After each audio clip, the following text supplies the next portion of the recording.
This video is on the concept of a learning pathway. Well, what is a learning pathway? Basically, a learning pathway is a connection that's made in your brain when you learn something new. So, to think of that in an analogy, let's look at a map of San Diego County.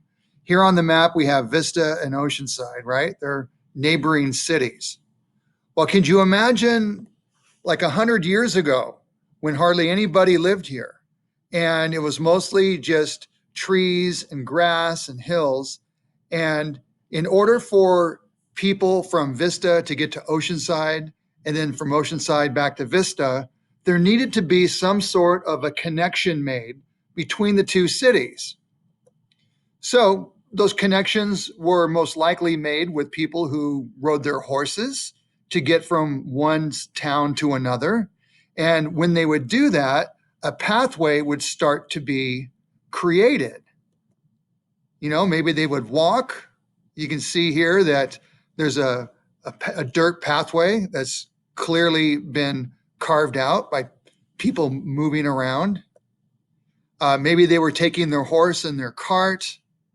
And then as times progressed, cars started to come into production and people were driving their cars. But the point being that in order for people to get from Vista to Oceanside, there needed to be some sort of a pathway, something that connected the two cities. So a similar thing happens to our brains when we learn something new. So our nerve cells, called neurons, have these little tips called synapses, they're the synapses. They're little gaps between the nerve cells. And when you learn something new, these synapses fire and they send chemical information across that little gap and they start to connect with each other. And the more you learn, the more connections are made in your brain. And it becomes very intricate and very widespread throughout the brain. Now, could you imagine, going back to the city analogy, let's say that there was a pathway that connected Vista to Oceanside, but then people stopped using it. What would happen to that pathway? Well, this picture shows what would happen, right? The pathway would eventually just kind of disappear. You can see that there's a little bit of a remnant of a path here, but it's being overgrown by the trees and the weeds, and it just hasn't been used. So eventually it's going to get eroded and washed away. It's just not going to be there.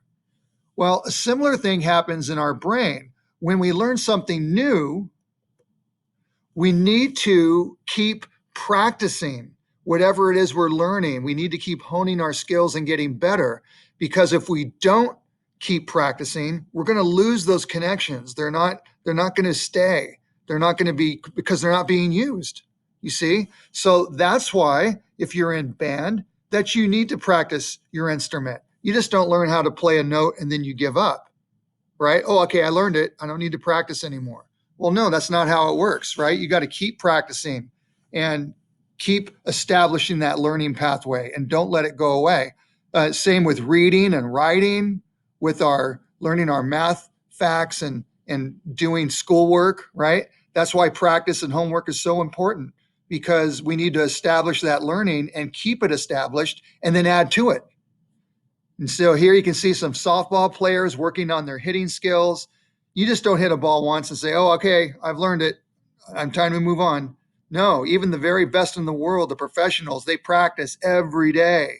Every day. They never stop practicing, because if they do stop practicing, they're going to get rusty and they're not going to be as good and they're going to struggle. All right. So same thing with our learning. Okay, that concludes our video on learning pathways. I hope you enjoyed it.